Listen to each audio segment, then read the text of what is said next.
berkaitan dengan apa itu pembelajaran diferensial. Nah, menurut tadi pembelajaran diferensial itu yang seperti apa? Iya, sesuai dengan spiritnya kurikulum Merdeka yang berupaya mengakomodasi beragam profil siswa, artinya beragam latar belakang siswa, baik itu dari latar belakang keluarga dan pada akhirnya latar belakang kemampuan meskipun ada kemampuan kognitif dan non kognitif. Nah, kita diminta sebagai satuan pendidikan spirit untuk mengakomodasi semua profil itu. Maka mau tidak mau ada upaya-upaya untuk melakukan diferensiasi atau layanan yang berbeda untuk siswa.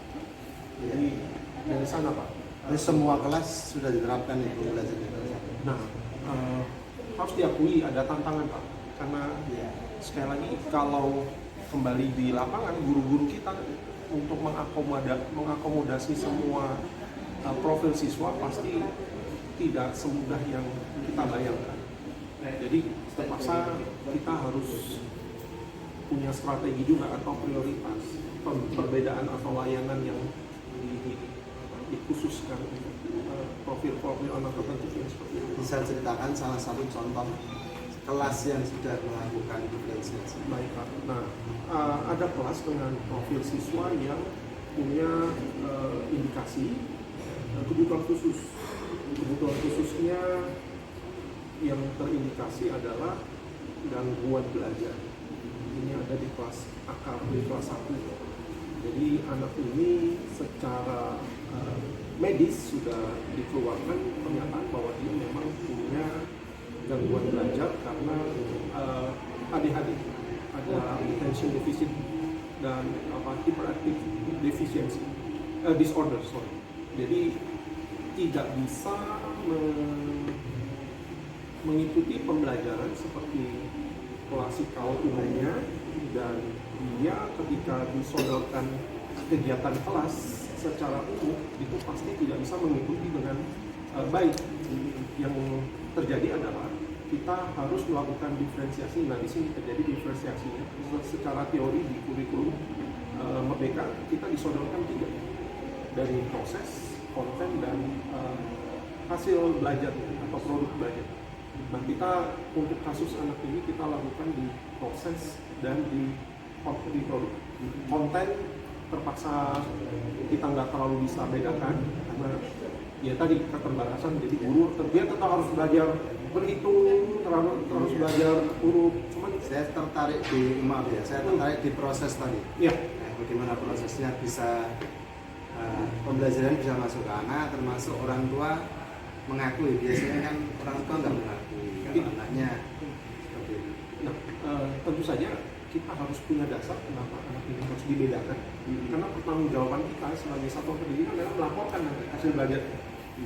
Itu sebabnya orang tua kita minta untuk kita rujuk ke pihak ketiga yang bisa menentukan karakteristik anak ini dari sisi gangguan belajarnya apa.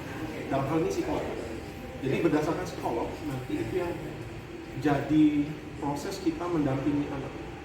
Perbedaannya, jadi kita minta orang tua untuk secara rutin menghadirkan yang kita sebut biasa umumnya shadow teacher, mendampingi. Karena tadi klasikal dia nggak bisa, akhirnya materi diberikan secara umum, kemudian khusus diberikan ke shadow teachernya, didampingi personal. Termasuk guru kita kadang-kadang akan supervisi ngajar. Nah itu yang diproses. Jadi selalu ada yang mendampingi. Karena dia kalau di klasikal udah pasti dia bisa.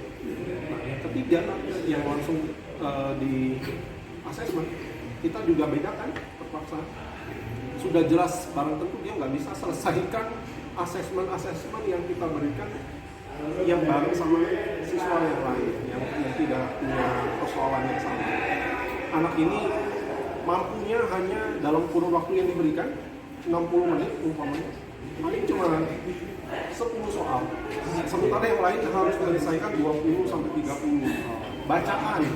Bacaan dia tidak bisa memahami bacaan yang diberikan secara mandiri harus diterangkan ulang. Nah, terpaksa itu dilakukan oleh pendamping dan hasil asesmennya keluar, harus kita laporkan bahwa prosesnya dilakukan demikian. Jadi sementara ini orang tua bagaimana menanggapi hasil rapot asesmen itu? ya, Karena ini kan mesti beda ya antara anak normal dengan anak yang kebutuhan khusus.